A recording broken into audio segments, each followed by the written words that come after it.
Hello, and welcome to Precon Decon, the video series where I deconstruct the pre-constructed decks of Magic the Gathering's history. In this video, we're going to be looking at the last theme deck from the Scourge set, so let's just start looking at that.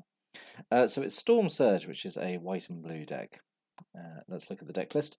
So we have 21 creatures, 13 instants, 2 sorceries, 24 land, mana curve off to the side there. Yeah, let's just start taking a look at it. So, um, the theme of the deck is it's meant to be Storm, which was introduced in Scourge, and has never gone away since. It's one of the most broken mechanics in the game. I mean, you wouldn't think it like with this set of creatures. Honestly, it starts off as we just have a bunch of morph creatures here, which is fine because morph is one of the gimmicks of onslaught blocks, so it's fine to have a lot of morph creatures. I would argue that blue and white were probably the best colors for morph in the set, or in the whole block even. I think if it was if kind of like modern design was applied to it, like white blue morph would be like the draft archetype, I reckon. But anyway, let's look at the morph creatures. I think we've seen pretty much all of these in one way or another. There's two which are new here from Scourge, but the others I think we've all seen before in one way or another. So we have Daru Mender. It's a 1/1 for 1. When it's morphed, when it's turned face up, you regenerate a creature. Whipcorder is a 2/2 for 2. It can tap to tap a creature. So like a decoy ability, and it has morph as well. Echo Tracer is 2/2 for 3. When it turns face up, it bounces a creature. And Willbender, 1/2 for 2 mana. And when it is turned face up, you can change the target of a spell. Which is they're all fine. They're all perfectly fine. And then the two new ones we have in the deck are, so we have 2 Aven Liberators, which is 4 mana for a 2/3 flyer, but it has morph. And when it's turned face up, you can give a creature you control protection from the color of your choice until end turn. So that's pretty good. Giving protection to something at instant speed is like always a good combat trick, I feel. So yeah, Aven Liberator is fine. And then 3 frontline strategists. So he's a 1/1 for 1. Morphs for only single white mana. When he's turned face up, he's basically like a tribal fog effect, which I think is pretty cool. Prevents all combat damage that non-soldiers would deal this turn. So it's not really a soldier tribal deck as such, but a lot of the creatures in here are soldiers. So it has like some pretty good synergy. I actually think Frontline Strategist is pretty good. Being able to do kind of a selective fog, I think is pretty good. So 3 of him. So then we have sort of a bunch of flyers, which I suppose is to be expected when we have blue-white. So one of the rares in the deck is Ageless Sentinels, 4 mana for a 4/4 with flying and defender. When it blocks, it stops becoming a wall and it becomes a giant bird, which is which is such a fun line of text. I think it's a little boring as a rare, honestly, but then it becomes like obviously quite an efficiently costed. Well, does it become an efficiently costed flyer? I suppose like 4 mana for a 4/4 flyer, but then I feel like in blue you pay 1 extra mana. You have Air Elemental, who doesn't. You don't have to jump through these hoops of blocking with it first. I don't know. I suppose in this way it acts as a deterrent to opponents. Like maybe they don't want to attack because you'll block with this, and then it'll turn into a big flying attacker. Maybe. Not. You know what? I'm not sure why it's rare. I think this would have been fine as an uncommon, honestly. Or it could have been maybe like a 5/5 or something. Like it could have been like a really big size. But 4/4, I think. I just think don't think it's too exciting, even though it has the very fun creature type of becoming a giant bird. Yeah. So then we have 2 Aven Farseer. So 2 mana for a 1/1 flyer. Whenever a creature is turned face up, he gets +1/+1 counter. So it seems crazy that it's like taken this long, really. I suppose for there to be these like morph matters cards. Obviously we've had the creatures that have effects when they morph, But it seems kind of crazy it's taken to the third set to start seeing cards that care about other cards morphing. Yeah, so I mean, like I suppose it's fine to have it in the third set because it means it's got the whole card pool to draw from. But yeah, I wonder if this would have been better in maybe the first set. Just to, I don't know. I don't know. I think it's fine. Like obviously, like a 1/1 flyer for 2 that can potentially get bigger. It's whenever a creature is turned face up. It's not just your stuff. So but obviously you got a lot of morph stuff anyway. So I think this would have had the potential to become like quite threatening maybe over the course of the game. You got like quite a lot of cheap morph effects as well. But yeah, but then of course you've obviously got to play the stuff with morph first, so you can really get the ideal curve of like having this attacking on turn 3 as a 2/2 maybe. But yeah, I think it's perfectly fine. A single Coast Watcher, another 1/1 flyer for 2, has protection from green. Protection from green is, in my opinion, not as good as protection from black or red, which I feel like those are the best colours to have protection from. Green is an okay colour to have protection from. Means that you can basically chump block big creatures, especially those that don't have trample, which are there are a surprising number of like in the set. Like those big beasts and stuff. Very few of them actually have trample. They're just kind of like like big 7/7s with no other abilities. So this would have been a fine like chump blocker. Yeah. And then we have a single Shoreline Ranger. So there's a whole cycle of these like land cycling creatures. Just would have been good in this set. You've got a lot of expensive cards. So early game you could cycle this away, get a genuine guaranteed, not genuine, get an actual guaranteed land. Or late game you can play it and have a 3/4 flyer. It's fine. And then just tying off here with a few white creatures. So White Knight was reprinted in this. I don't think it was in this set. I think it was in this the block in general. It might have been in Onslaught Legions. I can't remember. But anyway, it got reprinted, which was kind of exciting. We also have Silver Knight at the other end there, which is the new card that was in Scourge. 2/2 with first strike and protection from red, which I think is like it's nice to have a White Knight variant. I think that's really cool.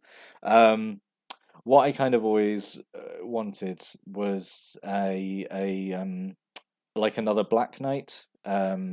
So you'd have like the classic Black Knight who has protection from white, and then you could have like I don't know like Dark Knight or something who would be protection from green. I just think that would have been fun to fill out the knight kind of mirrored pairs. We have a Deathblade Elite. This has been in a few decks, I think. I just think it's a really solid common. 1/1 for 1. Has provoke, so it can force an enemy creature to block it, but it has an ability where you can pay 2 and it prevents all combat damage that it would deal and take. So like really good for tying up an enemy blocker while maybe other stuff gets through. A single Noble Templar. This is the white land cycler, so it's either 6 mana for a 3/6 vigilance, or it can plain cycle for 2. Again, like perfectly fine early game if you need the land, and kind of okay late game if you. I mean, like 3/6 is obviously like quite an okay. Yeah, that's an okay stat line, and with vigilance as well makes it a really good blocker. Yeah. And then 2 Zealous Inquisitors, 3 mana for a 2/2, 1 colorless and 1 white. The next 1 damage that would be dealt to him is dealt to another creature instead. Yeah, again, like fine to kind of bounce damage around. Yeah. Yeah, so basically just a kind of a weird selection of creatures. There's obviously quite a few soldiers in there, which I guess is maybe what it's pushing towards with the frontline strategist. But I say it's mostly kind of just like some cheap flyers, some these knights and stuff. It's it's kind of a weird selection of creatures. But let's get on to the actual what the gimmick of the deck is meant to be, which is Storm. So so these days we normally associate Storm, I think, with red and black more. Black because it has Tendrils of Agony, which is like the from what I understand to be like one of the preferred kill spells, one of the better uses of Storm. And red has a lot of Storm spells as well, especially when we get to Time Spiral. We see that, you know, red got a whole new load of tools that had Storm. But in Scourge, it seemed to be mostly in white and blue, which is weird. There were a few, you know, red cards and green cards and black cards with Storm as well. But yeah, it's weird. It's weird. It was put in white and blue kind of primarily. Blue, I suppose, makes sense as well. But yeah, I don't understand why it's in white. At least I guess the idea is that you have quite a lot of cheap creatures, so you can build up like a storm count fairly easily, I suppose. Anyway, let's look at the storm spells. So there's 3 Astral Seals. This is kind of an underwhelming buff spell. It gives a creature +1/+2 to end of turn. But it has Storm, so you know you get a copy of it for every spell that's been played already that turn. Yeah, so I guess what the ideal thing is, like, you could maybe cast a couple of creatures, attack with others, and then cast Astral Steel and get, you know, 3 lots of +1/+2 that you could distribute how you want. I suppose that's okay. Or if an opponent's turn, if they cast some stuff and attack, you've got this as an instant too, because obviously it's more defensive because it gives a better toughness boost. Yeah, it's just kind of a little underwhelming. I genuinely think it would have been fine giving +2/+2. I think that would have been, obviously it would be better, but I think it would be a lot more exciting. And then we have 3 Wing Shards. This I think is okay. Maybe better than okay. 1 cost and 2 white. Target player sacrifices an attacking creature and has Storm. So obviously only used defensively. Yeah, I feel like if you get at least 1 copy of this, it's okay. Making an opponent sacrifice 2 attacking creatures would be pretty good, I think. Yeah, so like 3 of those as well, which is weird to see that with an uncommon. Normally when they get an uncommon in a theme deck, there's only like 1 or 2. So yeah, good to get 3 of these, I suppose. 2 Hindering Touches. So this is a counter spell. With Storm, you counter as a target spell unless the controller pays 2, and obviously it has Storm, so the more copies, the higher the cost is. You know, I think if this needs to be at least 4, I think, to make it worthwhile. Actually, thinking about it. Yeah, because what, your opponent casts your spell, that's 1 spell that's been cut. Oh no, it's been played. Never mind. I don't know. Oh no, I'm revealing my terrible knowledge about how Storm works. Either way, Hindering Touch, I think it's very expensive. Yeah, it's kind of jumping through. Has to jump through some hoops to basically be better than just a straight up just normal counter spell, I think. A single Temporal Fissure. So 5 mana, sorcery speed, bounces a permanent, any permanent, so it can be lands as well if you want to, and it has Storm. So yeah, I think again, if you bounce maybe like 2 or 3 things of this, I think it's okay. That's the thing. I think a lot of these Storm spells are kind of costed on the assumption that you're like, if you play it and you haven't got a Storm count at all, they're obviously very overcosted. But obviously, the higher it gets, the more value you get from the Storm spell. I don't have a lot of experience playing with or against Storms actually, so it's kind of hard to judge them. I know they're super popular in like certain formats and stuff. So I'm gonna say that Temporal Fissure is like okay, is pretty good. And then a card that I know gets a lot of attention is Mind's Desire. So it seems mad to me that this is one of the rares in the deck, that this would have been a Precon rare. So 6 mana sorcery, shuffle your library, exile the top card of your library from the game, and you can cast it without paying its mana cost, and it has Storm. So like, this is probably just the casual scrub in me, but I look at this and I think, but that's like a really good effect. Oh, but it's like 6 mana. Like, you've got to to get a lot of copies of it, it's going to have to be so late in game because you have to like cast so many like cheap spells first to build up a Storm count, and then cast this. So you need 6 mana for this, and then let's say 3 or 4 mana for like other spells to make this kind of worth it. I'm not, I'm not saying it's not a strong effect because it obviously is a strong effect. I know it's like it's really good in like certain like vintage formats and stuff. But the thing is, like, it's good in vintage formats because those are, those are formats where there's like so much like fast mana available and like so many ways to kind of, like cheat like really good things into play with this. Basically, um, I feel like as the deck is built, this would be kind of underwhelming, honestly, in the deck. As not saying Mind's Desire is a bad card. I'm definitely not saying that. I'm just saying in this deck, I think if you played it, it would feel underwhelming because like there's not really that much good stuff for it to hit, I feel. Like because you've got like obviously some creatures, obviously, but all the creatures are fairly cheap, or don't have like really good effects, or they do have good effects, but like they're not game winners. It's not like you're going to be dropping like a I don't know like a huge angel or something on the table with this. So yeah, maybe sort of missed the mark really on having Mind's Desire as one of the rares. I get probably they want to show off like, oh look, it's this really crazy card with Storm, but yeah, I do feel it's not living up to its potential by being in this deck. That's my thoughts. That's my thoughts on Mind's Desire. Let's move on. And that, well, I mentioned cheap spells to build up storm count. So yeah, we have a bunch of cheap spells here. Chain of Vapor, just a 1 mana bounce, but it does let your opponent also then copy it, and you can create this whole kind of back and forth of doing Chain of Vapor, which is kind of can be kind of fun. Single Rain of Blades does 1 damage to each attacking creature. I have no idea why this is uncommon. Like it's such a small effect, and to make it uncommon is just seems a bit weird. But I suppose in a way it's giving direct damage to white, so maybe that's why it was uncommon.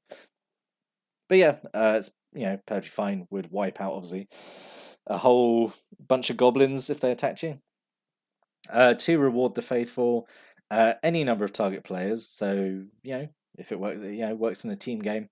Any number of target players each gain life equal to the highest mana value amongst opponents you control. So it is only 1 mana, which is nice. Normally you would expect these kind of life gain spells in white to maybe be a bit overcosted. I think really you want to be getting at least 4 off this. It ties into this theme that was in the Scourge set of high mana values matter. And you've got some high mana values like in this deck, like you've got the Noble Templar, Shoreline Ranger, and stuff. But those are land cyclers, so you're not necessarily going to have them out in play. You probably want to be getting at least 4 or 5 life off this to make it feel like a good deal. Because if you get, I'd say 3 or less, this is a worse healing salve, and when it's a worse healing salve, things are bad. Yeah, I don't know. I feel like that could have been something better. It just feels a bit boring because it's just a white life gain card, isn't it?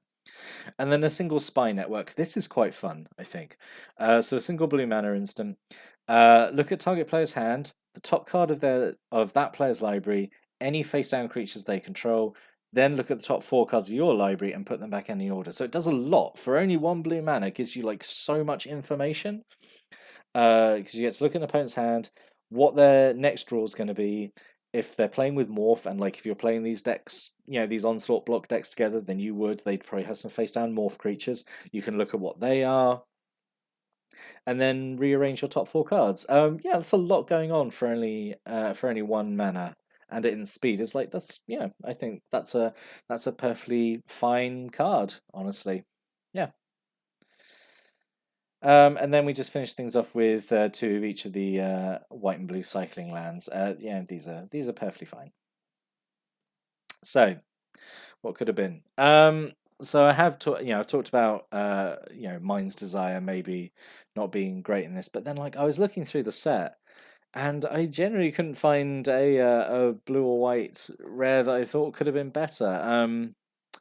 I mean, I say that thinking of it now, the parallel thoughts that we saw in Pulverize, the red and blue one we looked at last time, that would have been okay in this, I feel. Yeah. But yeah, so what could have been? I don't know, I thought Effetto Runecaster, it's a 2/3 wizard. Whenever a creature's turn face up, you draw a card. You've got quite a few morph spells in here, or morph creatures, and that would have been okay. Brain Freeze, actually surprised this wasn't in here. This is another kind of not infamous blue storm spell, but it was like I think one of the better ones because it lets you just mill someone out.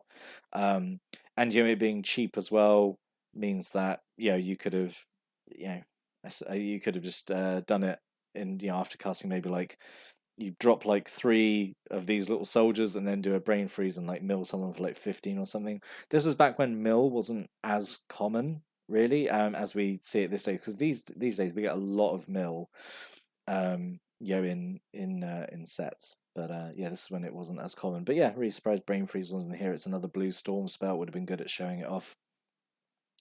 And I thought Daru War Chief, there is a minor soldier tribal theme here. This would have been fine. Just show off one of the War Chiefs. Makes your soldiers less expensive, which means you can play more of them, which means your storm count goes up quicker. Yeah.